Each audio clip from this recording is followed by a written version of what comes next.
Halo, Assalamualaikum warahmatullahi wabarakatuh.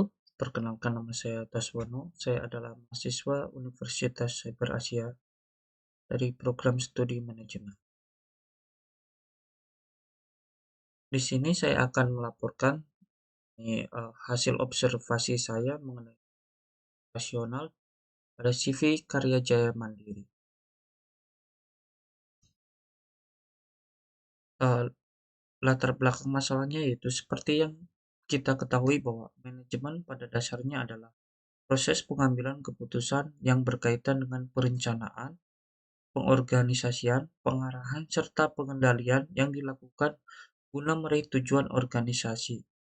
Pertumbuhan perekonomian yang terus menjadi pesat di saat ini buat persaingan terus menjadi ketat antar perusahaan yang terdapat di dunia. Seluruh upaya dicoba guna jadi yang terbaik. Manajemen yang baik jadi kunci sukses di saat ini, baik itu manajemen produksi, pemasaran, sumber daya manusia, serta keuangan. Manajemen operasional tumbuh sangat pesat, terutama dengan lahirnya inovasi serta teknologi baru yang diterapkan dalam penerapan suatu bisnis. Oleh sebab itu, banyak bisnis yang telah melirik serta menjadikan aspek-aspek dalam manajemen operasional selaku salah satu senjata strategis guna bersaing dan berkembang. Manajemen operasional juga dibutuhkan guna menghasilkan suatu yang baru serta transformasi ataupun inovasi produk guna menjadi lebih baik lagi. CV Karya Jaya Mandiri bergerak di bidang konstruksi. CV Karya Jaya Mandiri didirikan pada tahun 2007 oleh spesialis Veket Senior dan telah berkembang pesat sejak saat itu.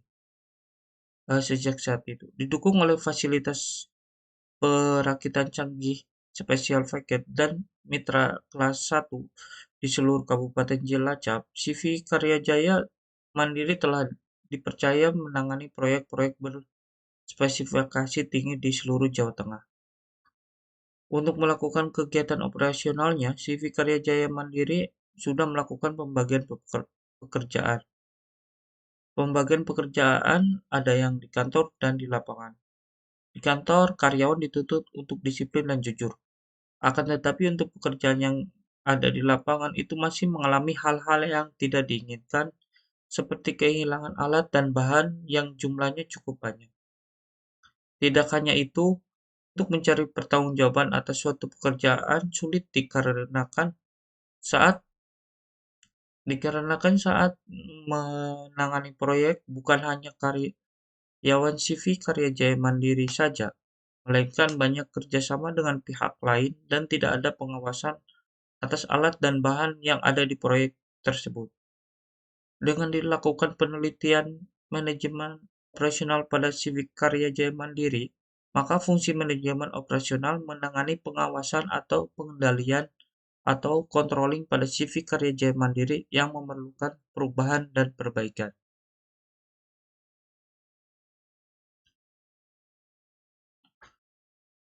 Perumusan masalah pada laporan observasi ini yaitu perkembangan teknologi yang semakin pesat ini dapat menimbulkan persaingan antar bisnis. Oleh karena itu, menjalankan suatu bisnis dibutuhkan manajemen operasional untuk dapat bersaing dan berkembang. Penelitian ini menggunakan metode kualitatif deskriptif. Penelitian menggunakan pendekatan kualitatif bertujuan menggali atau membangun satu proporsi atau menjelaskan makna di balik realita. Penelitian ini dilakukan dengan melakukan wawancara dan observasi. Dari hasil analisa, didapatkan temuan-temuan mengenai manajemen operasional pada Civic Karya Jaya Mandiri yang memerlukan perubahan atau perbaikan untuk mencapai tujuan bersama.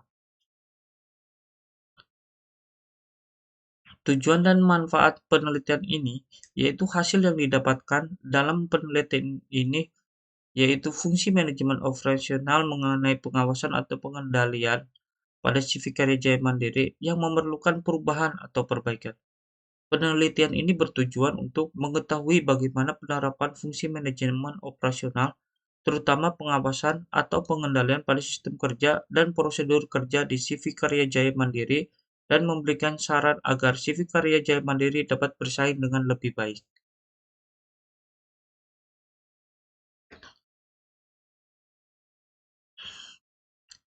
Tinjauan pustaka, pengertian manajemen. Manajemen memiliki kata dasar to manage, yang artinya mengelola, mengurus, mengatur, memperlakukan, dan melaksanakan. Manajemen meliputi pimpinan, ketalaksanaan tata pimpinan, dan pengelolaan. Definisi manajemen menurut James A. F. Stunner adalah proses perencanaan, pengorganisasian, pengarahan, dan pengawasan usaha-usaha pada anggota organisasi dan penggunaan sumber daya organisasi lainnya agar mencapai tujuan organisasi yang telah ditetapkan. Kemudian manajemen operasional adalah pengelolaan, perencanaan, pengorganisasian, pengarahan, pengordisasian, dan pengendalian semua kegiatan yang berhubungan dengan barang dan jasa. Manajemen operasional bertujuan untuk mengatur penggunaan semua sumber daya yang dimiliki oleh perusahaan, termasuk bahan mentah, tenaga kerja, mesin, dan perlengkapan, sehingga proses produksi berlangsung efektif dan efisien. Definisi manajemen operasional menurut Irmayanti adalah serangkaian kegiatan yang mana mengubah input menjadi output, baik barang maupun jasa, melalui proses kegiatan merencanakan, mengorganisasikan, mengarahkan, dan pengawasan.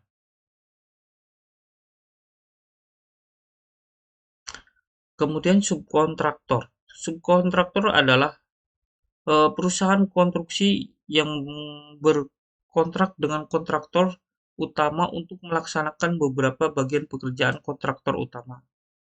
Menurut Fuadi, subkontraktor adalah pihak ketiga yang dilibatkan oleh kontraktor utama untuk melaksanakan kewajiban tertentu yang terbit dari kontrak konstruksi antara pihak kontraktor utama dengan pihak bauher.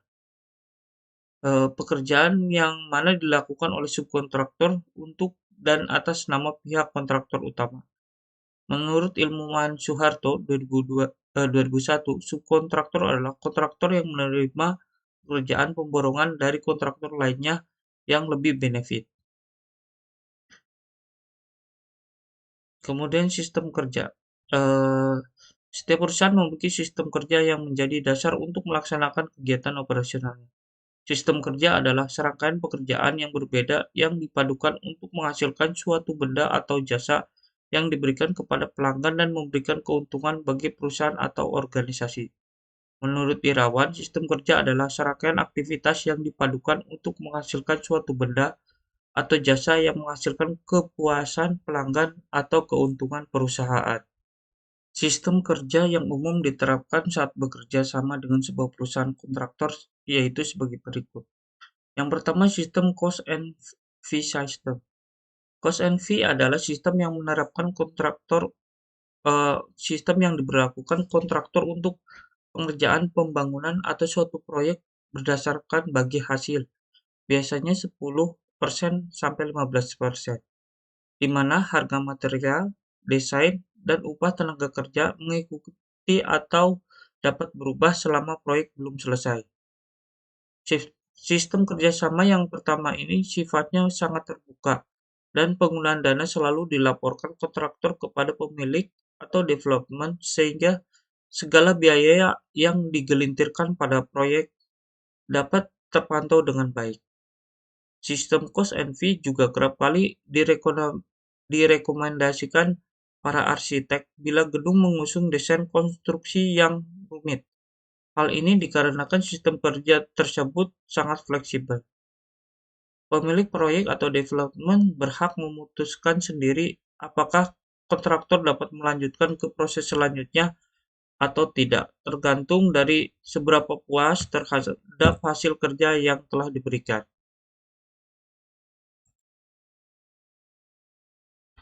Kemudian sistem kerja secara borongan. Sebagian berbeda dengan sistem cost and fee, di mana tanggung jawab pekerjaan ada di tangan pemilik proyek. Pada sistem borongan, sebagian ada beberapa pekerjaan dari keseluruhan yang ada menjadi tanggung jawab kontraktor. Adapun apa saja yang dipekerjakan itu tergantung dari kesepakatan antar kedua belah pihak. Jadi, perlu menentukan di awal kerja sama. Hanya saja umumnya di luar sana kita dapat menemukan sistem kerja borongan sebagian umumnya kontraktor akan mendapat kepercayaan penuh untuk menangani proses pembangunan struktur gedung. Selanjutnya, setelah masuk ke tahap finishing, sistem kerja akan beralih menjadi sistem cost and fee. Dengan demikian, maka proses pemasangan keramik, pemlestarian tembok, dan lain-lain kembali lagi ke tangan klien.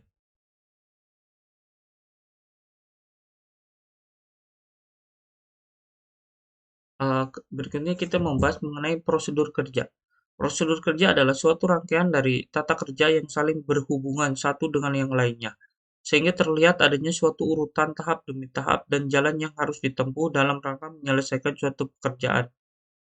Rifka RN 2017 menyatakan bahwa prosedur adalah urutan kerja atau kegiatan yang merencanakan suatu menangani pekerjaan yang berulang dengan cara seragam atau sepadan.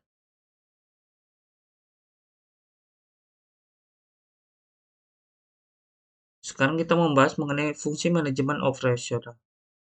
Sebuah perusahaan dapat mencapai kemajuan apabila organisasinya dikelola dengan baik dengan dasar-dasar manajemen POIC atau Planning, Organizing, Actually, Controlling. Berikut ini adalah fungsi manajemen operasional yang meliputi POIC. Yang pertama, planning, fungsi perencanaan. Planning adalah dasar dari segala kegiatan, bagaimana perusahaan menerapkan tujuan yang diinginkan dan kemudian menyusun rencana, strategi, dan bagaimana cara untuk mencapai tujuan tersebut. Proses planning penting karena berperan dalam menggerakkan seluruh fungsi manajemen dalam sebuah bisnis. Dengan memiliki rencana, setiap individu maupun tim memiliki arahan yang jelas guna mengeliminasi hal-hal yang tidak penting mencapai tujuan perusahaan. Kegiatan fungsi perencanaan meliputi menetapkan arah tujuan dan target bisnis, menyusun strategi untuk mencapai tujuan tersebut, menentukan sumber daya yang dibutuhkan, dan menerapkan standar kesuksesan dalam upaya mencapai tujuan. Fungsi berikutnya yaitu organizing, yaitu fungsi perorganisasian. Setelah merencanakan semua hal yang dibutuhkan, selanjutnya organizing adalah pengaturan sumber daya manusia dan sumber daya fisik yang dimiliki agar bisa menjalankan rencana-rencana yang sudah diputuskan untuk mencapai tujuan yang diinginkan. Fungsi perorganisasian yaitu mengelompokkan semua orang, alat, tugas, dan wewenang yang ada dijadikan satu kesatuan yang kemudian digerakkan melaksanakan apa yang sudah direncanakan sebelumnya. Perorganisasian bisa memudahkan manajer untuk mengawasi dan menentukan orang-orang yang dibutuhkan. Dalam menjalankan tugas yang telah dibagi-bagi, kegiatan organisasi meliputi mengalokasi sumber daya, menyusun dan menetapkan tugas-tugas, serta menetapkan prosedur yang diberlakukan. Kemudian menerapkan struktur perusahaan yang menunjukkan adanya garis kewenangan dan tanggung jawab. Kemudian merekrut, menyeleksi, dan melakukan pelatihan serta pengembangan tenaga kerja. Kemudian menempatkan tenaga kerja pada posisi yang pas dan paling tepat.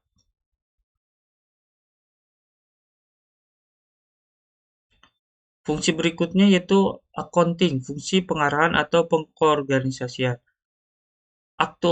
Actuating adalah upaya untuk menciptakan suasana kerja dinamis, sehat, dan kinerja lebih efektif dan efisien. Beberapa kegiatan pada fungsi pengarahan atau pengordinasian yaitu membimbing dan memberi motivasi kepada pekerja supaya bisa bekerja secara efektif dan efisien, memberi tugas serta penjelasan secara rutin tentang pekerjaannya, dan menjelaskan semua kebijakan yang sudah ditetapkan. Fungsi manajemen operasional yang keempat yaitu controlling atau fungsi pengawasan atau pengendalian. Fungsi pengawasan atau pengendalian adalah upaya untuk menilai suatu kinerja yang berpatokan kepada standar yang telah dibuat, juga melakukan perbaikan apabila memang dibutuhkan. Kegiatan pada fungsi pengendalian ini misalnya mengevaluasi keberhasilan dan target dengan cara mengikuti standar indikator yang sudah ditetapkan, melakukan klarifikasi dan koreksi terhadap penyimpangan yang ditemukan, dan memberi alternatif solusi yang mungkin bisa mengatasi masalah yang terjadi.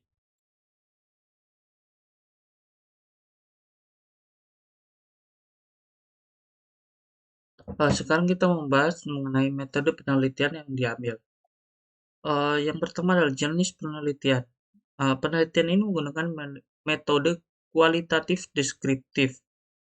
Penelitian menggunakan pendekatan kualitatif bertujuan untuk menggali dan membangun satu proporsi atau menjelaskan makna di balik realita. Peneliti berpijak dari realita atau peristiwa yang berlangsung di lapangan.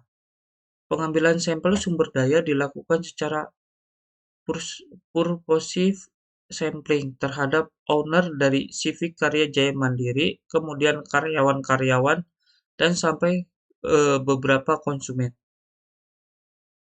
Teknik purposive sampling diperoleh melalui proses tanya jawab yang dilakukan peneliti dan beberapa narasumber. Jenis data yang didapat. Sumber data peneliti menggunakan dua sumber data untuk mencari dan mengumpulkannya. Berikut sumber data yang ada pada penelitian ini. Yang pertama yaitu data primer. Data primer yaitu data yang diperoleh langsung dari sumbernya, diperoleh atau dikumpulkan langsung dari lapangan oleh orang yang melakukan penelitian atau yang bersangkutan dan yang memerlukannya. Data primer dalam penelitian ini yaitu data yang diperoleh langsung oleh peneliti dari respon dan peneliti seperti data hasil wawancara dan observasi yang langsung. Kemudian data sekunder. Data sekunder diperoleh secara tidak langsung yang mampu memberikan tambahan serta penguatan terhadap data penelitian. Sumber data sekunder adalah penelitian ini seperti buku, jurnal, karya ilmiah, koran, internet, tentang mengenai manajemen operasional.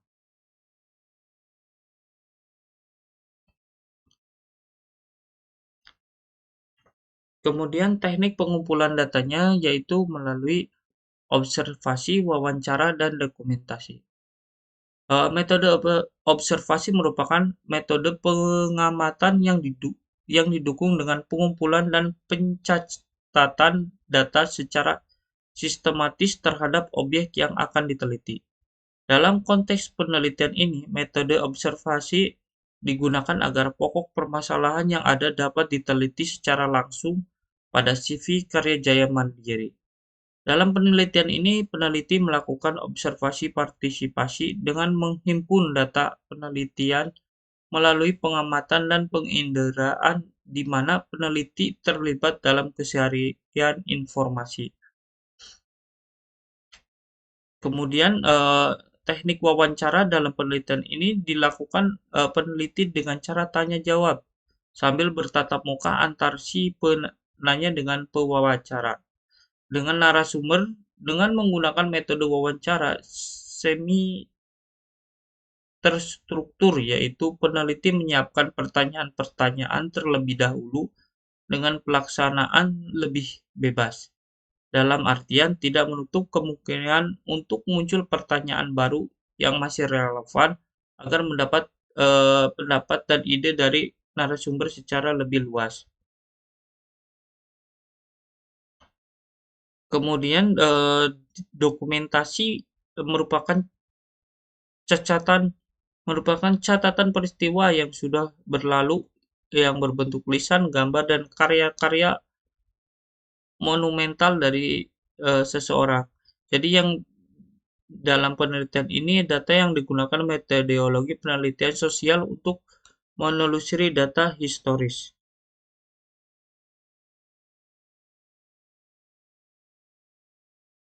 Sekarang kita akan melihat mengenai gambaran umum tempat penelitian. Profil. Yang pertama profil, jasa pemasangan aluminium Cilacap untuk kusen, pintu, jendela, dan partisi di Cilacap dan sekitarnya. Karya Jaya Mandiri Cilacap adalah jasa kontraktor interior dan eksterior yang berpengalaman dalam pembuatan dan pemasangan aluminium untuk pintu, jendela, dan partisi. Arah jangkauannya mulai dari Cilacap, Banyumas, dan sekitar. Eh, Karya Jaya Mandiri Cilacap beralamat di Jalan Urip Sumoharjo nomor 27 RT 1 RW 2 Kelurahan Mertasingan Kecamatan Cilacap Utara. Hmm, Kenapa Pak CV ini mengambil jasa pembuatan dari pemasangan aluminium, yaitu benefitnya kusen dan daun pintu maupun jendela tidak akan termakan rayap. Oleh karena itu, hal tersebut banyak pemilik rumah atau kantor yang mengganti kusen dan daun pintu berbahan kayu menjadi aluminium dan kaca. Aluminium dan kaca seringkali digunakan sebagai material alternatif dalam pembuatan konstruksi jendela, pintu, dan partisi. Kombinasi produk antara aluminium dan kaca memiliki ketahanan yang sangat baik terhadap kelembapan yang tinggi. Kusen dan pintu dengan rangka aluminium saat ini sudah banyak dipakai, bukan hanya pada pintu kamar atau ruang kantor saja, namun juga pada kamar mandi bahkan pintu utama. Pemakaian pintu tersebut banyak dijumpai pada pintu muka ruko, kantor, kios, tempat kursus, hingga kafe dan restoran. Perawatan sehari-hari sangat mudah, tidak memerlukan cairan pembersih khusus atau peralatan khusus. Karena itulah material ini banyak disukai.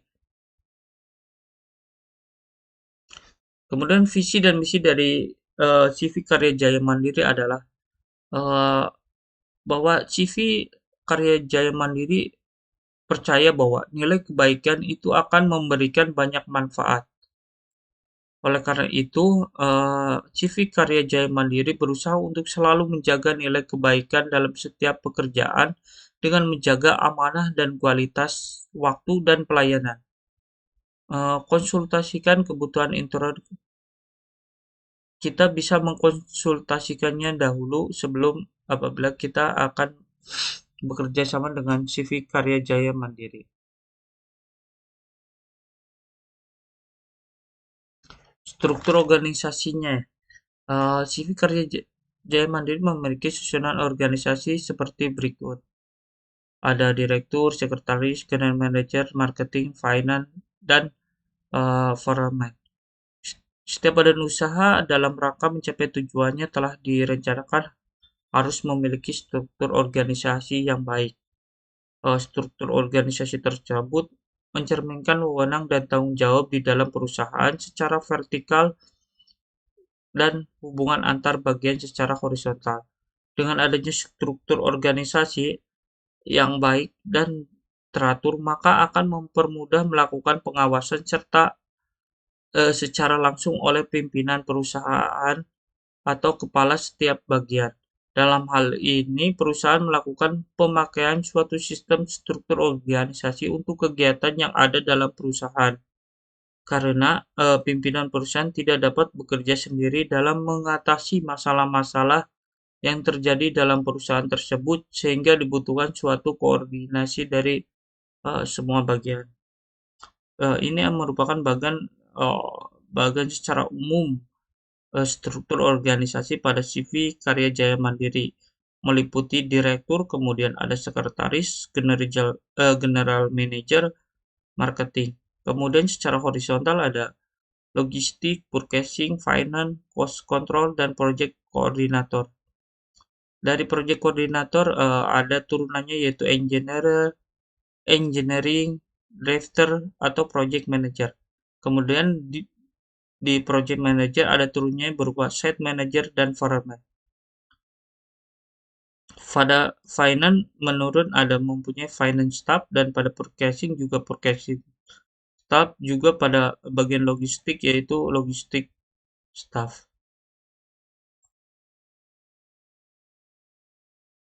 Setelah melakukan penelitian, berikut adalah hasil penelitian dan mari kita bahas bersama-sama.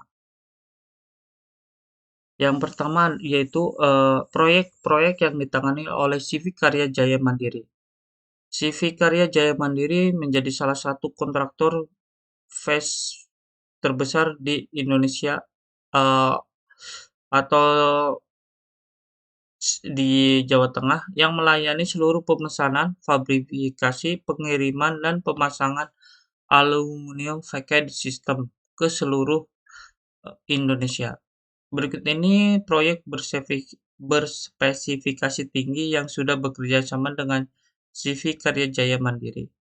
Yang pertama yaitu apartemen Potra Lomanis Residen, adalah salah satu proyek yang sudah bekerja sama dengan CV Karya Jaya Mandiri dengan cakupan yang dikerjakan yaitu finishing good exhaust atau sliding door dan window wall dan stick system curtain wall.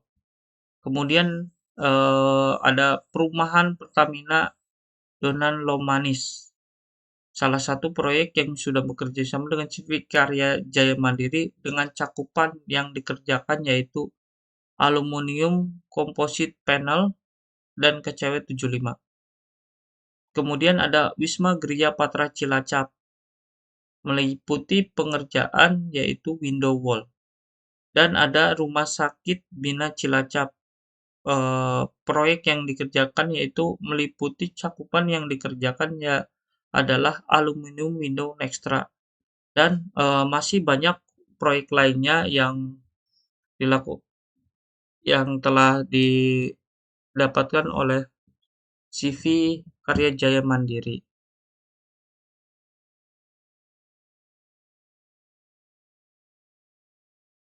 Kemudian kita hasil penelitian yang didapat yaitu mengenai sistem kerja yang ada di CV Karya Jaya Mandiri.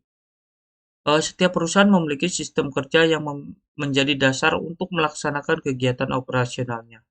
Sistem kerja adalah serangkaian pekerjaan yang berbeda yang dipadukan untuk menghasilkan suatu benda atau jasa yang diberikan kepada pelanggan dan memberikan keuntungan bagi perusahaan atau organisasi.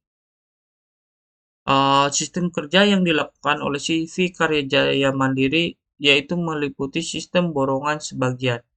Pada sistem borongan sebagian ada beberapa pekerjaan dari keseluruhan yang ada menjadi tanggung jawab kontraktor. Adapun apa saja pekerjaan itu tergantung dari kesepakatan antara kedua belah pihak. Jadi, kita perlu menentukan di awal kerjasama. Hanya saja umumnya di luar sana kita dapat menemukan sistem kerja borongan sebagian.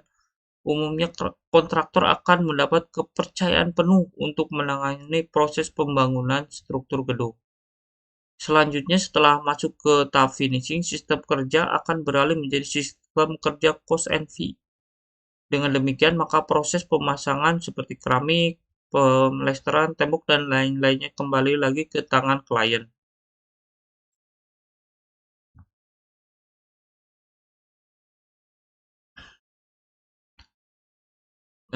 Kita juga mendapatkan informasi mengenai proses kerja yang dilakukan di CV Karya Jaya Mandiri. Prosedur kerja adalah suatu rangkaian dari tata kerja yang saling berhubungan satu dengan yang lainnya, sehingga terlihat adanya suatu urutan terhadap tahap demi tahap dan jalan yang harus ditempuh dalam rangka menyelesaikan suatu pekerjaan. Berikut ini adalah prosedur kerja di CV Karya Jaya Mandiri. Yang pertama, owner proyek atau pemilik proyek melakukan pelelangan proyek ke beberapa kontraktor. Kemudian kontraktor mengajukan penawaran barang atau jasa. Yang kedua, kontraktor yang ditunjuk untuk melaksanakan pekerjaan tersebut akan mencari subkontraktor. Subkontraktor akan diundang oleh kontraktor untuk ikut serta melaksanakan pembangunan tersebut dan bagi penawaran yang baik akan segera disetujui. Langkah ketiga yaitu sebelum melakukan tender proyek, subkontraktor akan menganalisa gambar yang akan menentukan barang dan jasa apa saja yang harus digunakan dan ditawarkan. Gambar ini dianalisa oleh tim engineering dan dibantu dengan tim drawing jika gambar dirasa kurang jelas. Kemudian yang keempat, jika barang sudah ditentukan, maka dialihkan ke bagian purchasing untuk mencari harga terbaru dan mengkonfirmasi barang atau jasa tersedia atau tidak. Prosedur yang kelima yaitu jika sudah selesai akan disusun RAB. RAB selesai maka segera dikonfirmasikan ke kontraktor untuk disetujui atau tidak. Langkah keenamnya yaitu jika disetujui maka proyek segera dilaksanakan. Setelah memenangkan tender proyek, tim purchasing akan segera mencari harga terbaik dari harga RAB yang sebelumnya di-up 10%.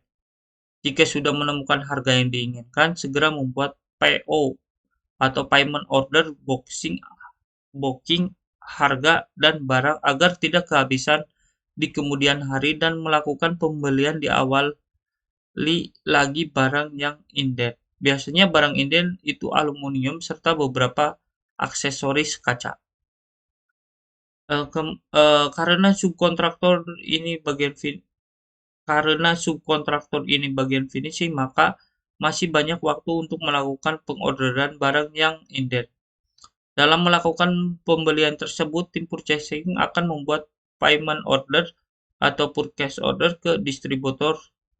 Sebelum PO dikirim ke distributor, harus dicek terlebih dahulu oleh tim cost control sesuai dengan RAB atau tidak. Setelah dicek oleh cost control kembali lagi ke tim purchasing untuk ditandatangani oleh bagian manajer. Jika sudah, maka langsung dikirim melalui email atau fax ke distributor yang disetujui. Langkah ke-10 yaitu jika barang sudah ready akan dikirim ke workshop atau proyek langsung. Sebelum tim workshop juga memegang RAB, tetapi hanya barang dan quality atau jumlah saja, tidak dengan harganya.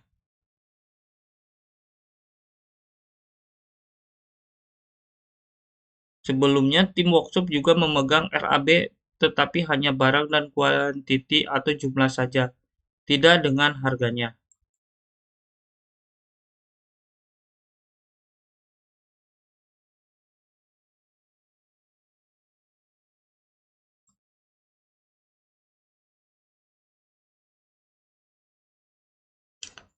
Langkah berikutnya yaitu jika barang dikirim ke workshop, maka tim workshop akan mengkonfirmasi ke bagian purchasing bahwa barang mana saja yang sudah datang agar segera melakukan pengiriman ke proyek. Setelah itu, jika barang dikirim langsung ke proyek, maka tim purchasing akan mengkonfirmasi langsung dengan bagian yang ada di proyek untuk mengecek barang sesuai atau tidak. Jika sudah sesuai, maka akan menyiapkan rencana pengendalian mutu atau Quality Control Plan atau QCP sesuai dengan ketentuan dokumen kontrak. Di dalam dokumen rencana mutu kontrak termasuk di dalamnya penyimpanan metode kerja. Rencana mutu kontrak harus diajukan untuk diminta persetujuannya.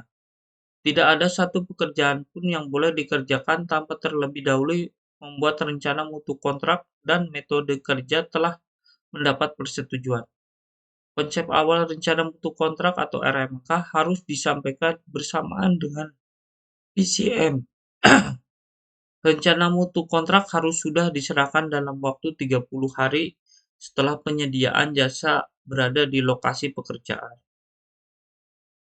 Sebelumnya melaksanakan setiap pekerjaan, penyedia jasa harus mengajukan permohonan kerja atau request of work. Berdasarkan persetujuan terhadap permohonan pekerjaan, barulah penyedia jasa memulai pelaksanaan pekerjaannya sesuai jenis pekerjaan dan arahan.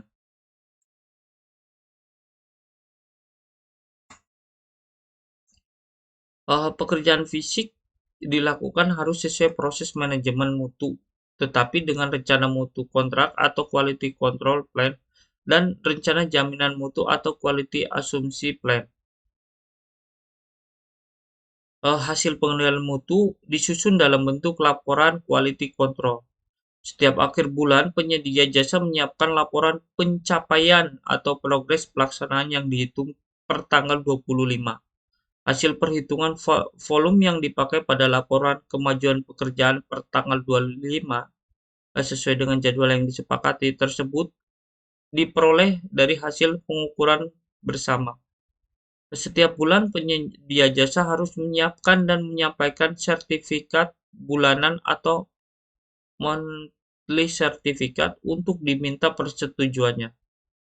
Sertifikat bulanan tersebut harus dilengkapi dengan data pendukung kuantitas, kualitas, dan dokumentasi, serta gambar kerja atau gambar terlaksana.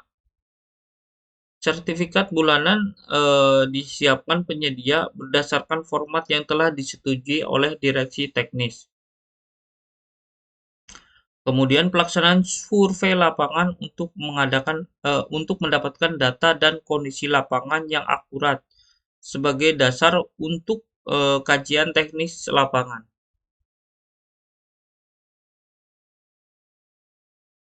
Setelah itu menyusun dan melaksanakan program mobilisasi, pembuatan jadwal pelaksanaan pekerjaan untuk segera merealisasikan proyek. Langkah kedua tiganya yaitu pemeriksaan dan pengujian material untuk pembuatan job mix formula. Kemudian dilakukanlah pelaksanaan pekerjaan konstruksi. Rapat pra-pelaksanaan pekerjaan juga dilaksanakan selambat-lambatnya 7 hari setelah surat perintah mulai kerja dikeluarkan. Dan rekayasa teknis lapangan setelah berita acara serah terima lapangan dan surat perintah mulai kerja diterbitkan, penyedia bersama-sama pengawas melakukan rekayasa lapangan.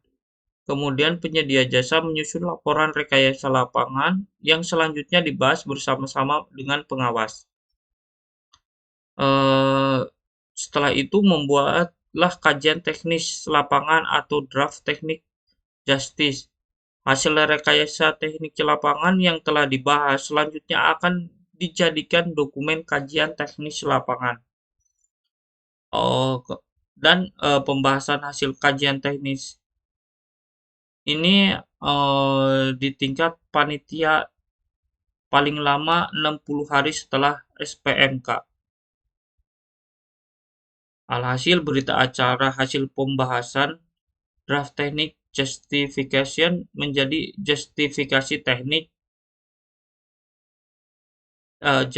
teknis atau addendum kontrak jika diperlukan.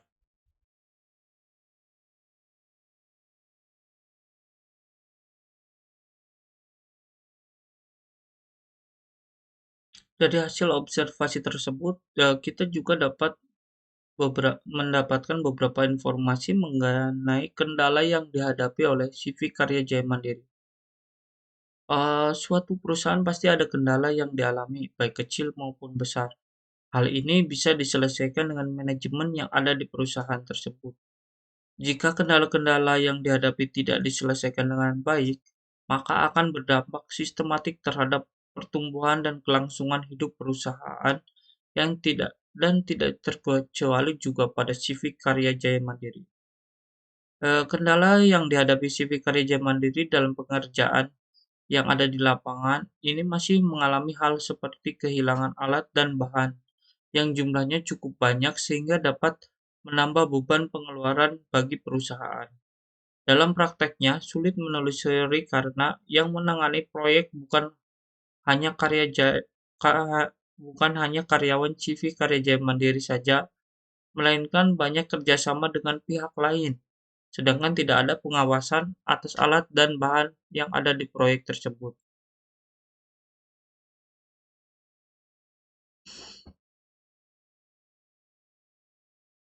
Kemudian kita dapat menyimpulkan dari beberapa poin dari hasil penelitian hasil observasi yang telah dilakukan, yaitu kesimpulannya yaitu pertumbuhan perekonomian yang terus menjadi pesat di saat ini membuat persaingan terus menjadi ketat antar perusahaan yang terdapat di dunia. Manajemen operasional tumbuh sangat pesat, terutama dengan lahirnya inovasi serta teknologi baru yang diterapkan dalam penerapan suatu bisnis. Manajemen operasional juga dibutuhkan guna menghasilkan suatu hal yang baru serta transformasi ataupun inovasi produk guna menjadi lebih baik lagi. Setiap perusahaan juga harus memiliki sistem kerja yang menjadi dasar untuk melaksanakan kegiatan operasional. Sistem kerja yang dilakukan oleh CV Kerja Mandiri yaitu sistem borongan sebagian. Pada sistem borongan sebagian ada beberapa pekerjaan dari keseluruhan yang ada menjadi tanggung jawab kontraktor. Kemudian saran yang bisa disampaikan untuk CV Karya Jaya Mandiri yaitu fungsi pengawasan atau pengendalian adalah upaya untuk menilai suatu kinerja yang berpatokan kepada standar yang telah dibuat, juga melakukan perbaikan apabila memang dibutuhkan. Fungsi manajemen operasional mengenai pengawasan atau pengendalian pada CV Karya Jaya Mandiri memerlukan perubahan atau perbaikan. Saran yang diberikan kepada CV Karya Mandiri yaitu pengawasan pelaksanaan pekerjaan yang sedang dilakukan supaya tidak terjadi kesalahan. Selanjutnya itu melakukan penanganan yang cukup agar tidak terjadi kehilangan alat dan bahan yang ada di proyek.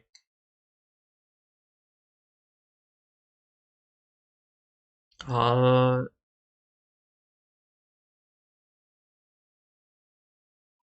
Cukup sekian hasil observasi yang telah saya lakukan. Observasi ini juga mm, mengutip beberapa kutipan mengenai ilmu metode penelitian kuantitatif atau manajemen manajemen operasional dan manajemen perspektif. Berikut adalah daftar-daftar pustaka yang saya kutip untuk melakukan laporan observasi ini.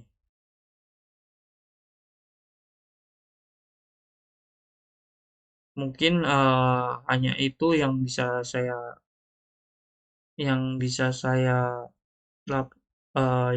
saya laporkan. Hmm, Selebihnya mohon maaf apabila ada salah-salah pengucapan ataupun salah tulisan. Kurang lebih semoga menjadi bahan pertimbangan sebagai penilaian ujian akhir semester genap pada Universitas Cyber Asia, program studi manajemen eh, mata kuliah manajemen operasional 2. Terima kasih. Sekian dari saya. Wassalamualaikum warahmatullahi wabarakatuh.